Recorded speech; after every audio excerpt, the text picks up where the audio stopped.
Welcome to Healthy by Heat. Today we're going to be making my specialty, which is chili. The very first thing I ever cooked, I remember going on a camping trip with my dad. He made some chili, he put some beer in it and that kind of stuff. You know, it was like the 80s, so people just kind of did that kind of stuff. Plus it burns off.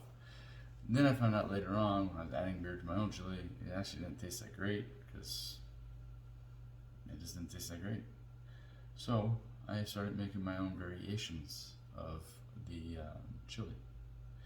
And so tonight, what I'm going to do is show you the variation of my chili that is very popular, in demand, and very tasty. You're going to enjoy it.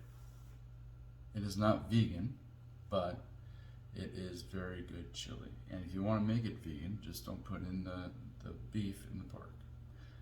You can instead put in different items, different vegetables that will enhance the flavor.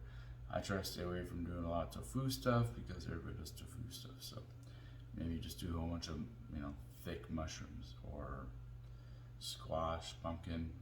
It's almost October. That'd be a good idea. So today though we're making a regular chili and we're going to be watching the Seahawk game tomorrow. So I'm excited.